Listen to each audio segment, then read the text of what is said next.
Today's talk is about the introductory chapter of the Stri Dharma Paddhatih, which describes how we can make the journey from Stri, the human female, to being Shri, the divine feminine.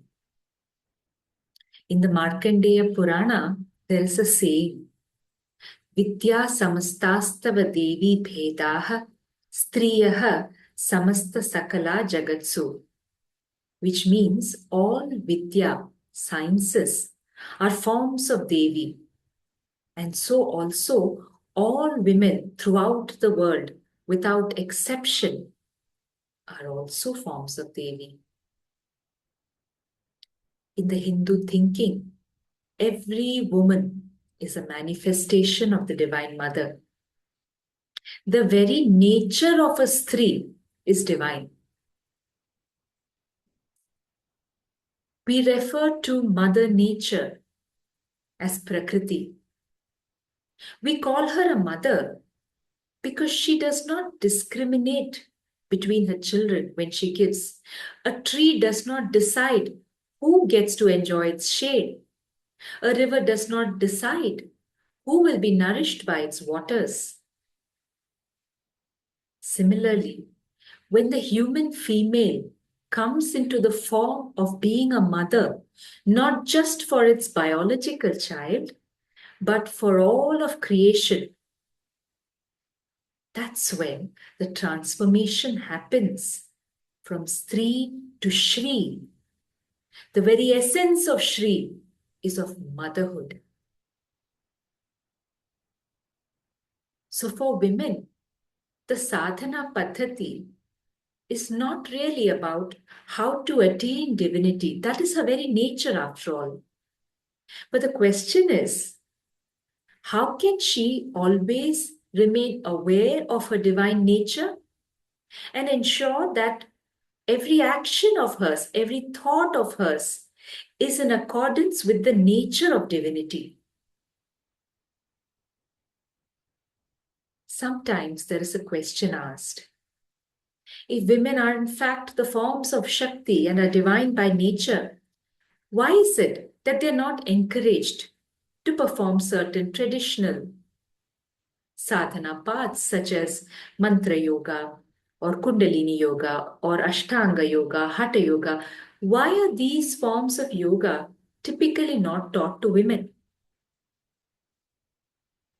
The simple answer is that the female body does not need it. Because whatever benefits these forms of yoga offer, that happens effortlessly and involuntarily in the female body. For example, the cleansing of the nadis that happens through asanas and pranayama for the male body, the removal of the internal toxins or ama, the regulation of the tridoshas, all this is effected for the male body through yoga and pranayama. But for the female body, every month, if she menstruates in a way that is healthy, that alone removes all the inner toxins and purifies the nadi and regulates the flow of prana. It is in recognition of this that Rishi Vashishta has written in the Vashishta Dharma Sutra that all women are pure by their very nature because month on month, menstruation takes away their impurities. If you talk about the benefits of physical asanas that men have by virtue of these practices, we will find that many of the household chores for women are cleverly designed to act like several of these yogasanas that are conducive to women's health. And we will cover these in the future chapters. Even if we take the process of the awakening and rising of the Kundalini, which is in many ways a very important objective of these different forms of yoga, we will find that for a woman's body, her biological phases of menarche, of marriage, of pregnancy and motherhood does this effortlessly. The essence of what is being said is that since the female form is Shakti herself, is Devi herself, there is no need to externally try to become that. That is only required in the male body, which does not have the biological advantages of the female form. By forcing on the female body those practices which are not necessary for it, we may also disturb its natural biological rhythms, and this may manifest as menstrual and reproductive disorders. So then, are there no forms of yoga for women? The rishis, in their compassion, have designed 3 forms of yoga at least, which are very much in tune with the nature of women and necessary for women as well. These 3 forms of yoga are the Karma Yoga, Bhakti Yoga, and Jnana Yoga. Karma Yoga is when we live our life in such a way that seva becomes part and parcel of our very nature.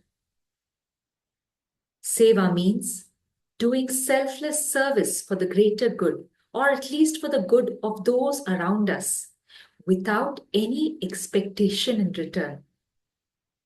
Seva should be done without expecting rewards or recognition or even money for it. Through such selfless action, we can easily exhaust the prarabdha karma that we are born with, and at the same time not create newer karmas through more and more desires.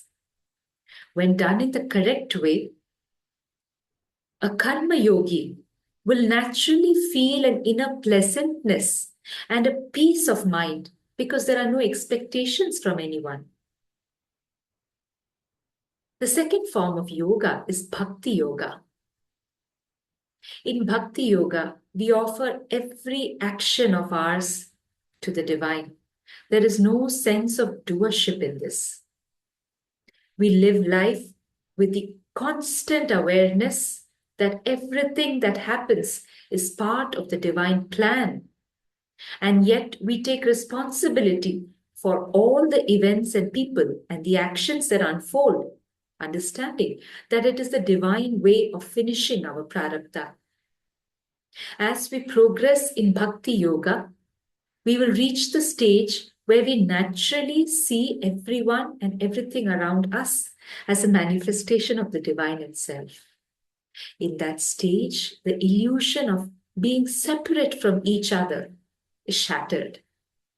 And all this happens by trusting that the Divine Mother has a plan for each of us and allowing that plan to unfold without interfering in it using our mind and intellect.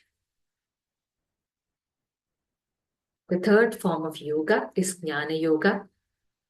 Once our inherent vasanas and samskaras are purified to some extent through Karma Yoga and Bhakti Yoga, then we can start the process of inner introspection.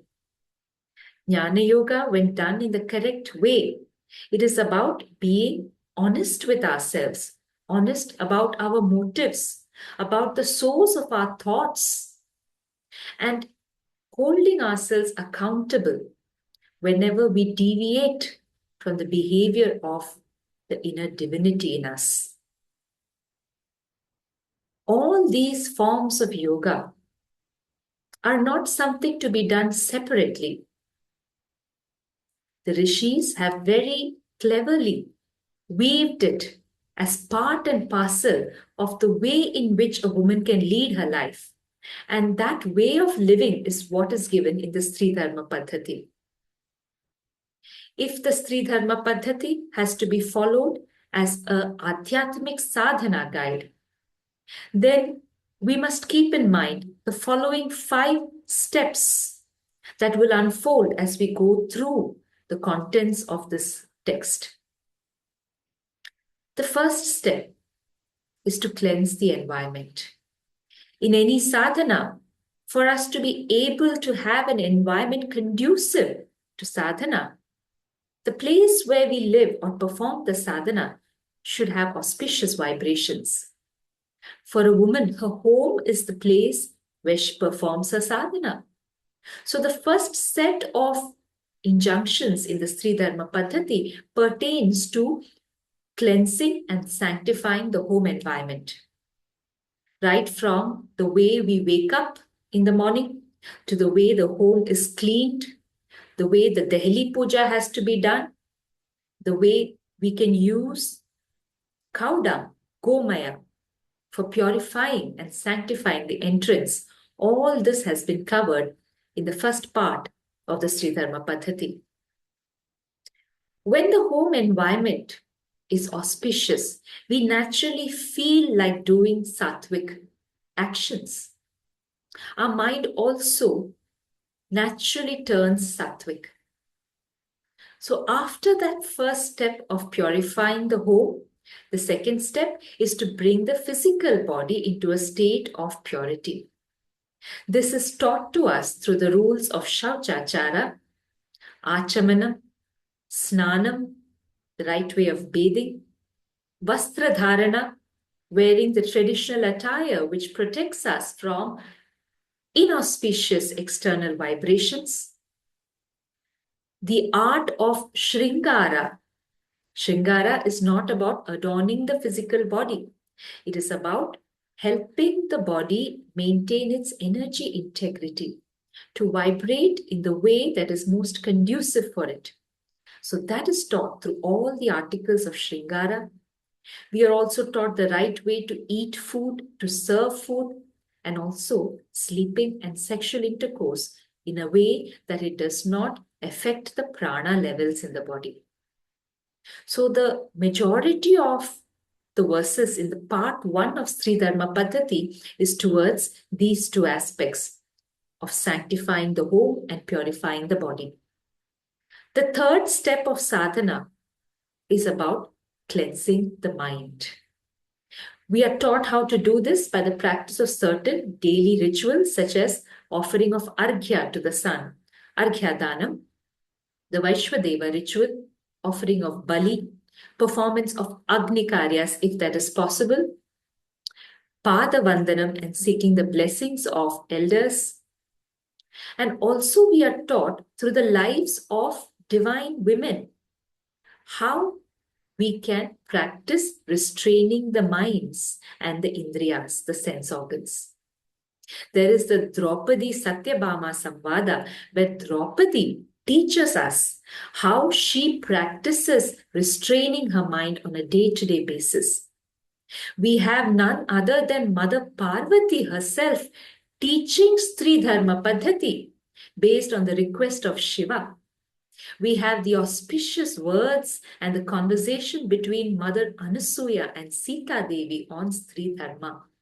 Like this, through various women and their life, we learn how to become like them. Thus, the cleansing of the mind, which is essentially Jnana Yoga, is also included in this text. The fourth aspect which is taught to us in the Stri Dharma Paddhatih is how we can perform the yajna of birthing. Since the female body is created in the likeness of the Divine Mother, just like the Divine Mother, we also have the ability to create and nurture life. So the practices of menstruation and pregnancy is covered in great detail in this text. This is not just to prevent Garbha dosha, as the Shastras have put it, but also to teach us how we can attract and invite divine souls into our womb and to be born through us. Finally, the last step of sadhana is where the sadhak is taught the correct way of leaving the body. This is covered in the Stri Dharma Paddhatih through the practices of sati, called sahagamana, and vidhva dharma, or the dharma for widows.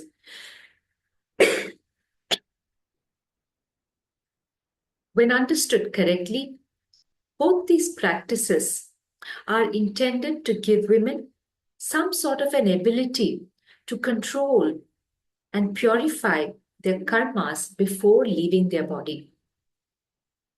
Although Sahagamana is not prescribed for this yuga, even as per the Shastras, we will still try to understand it the way the Shastras had understood it.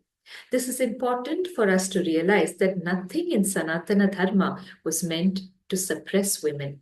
Thus, through these 5 stages of purifying the home environment, purifying the physical body, cleansing the mind, bringing to life divine souls, and leaving the body at will, women are taught how to awaken the inner Shakti and go through the transformation from Stri to Shri through the day-to-day acts and rituals of life.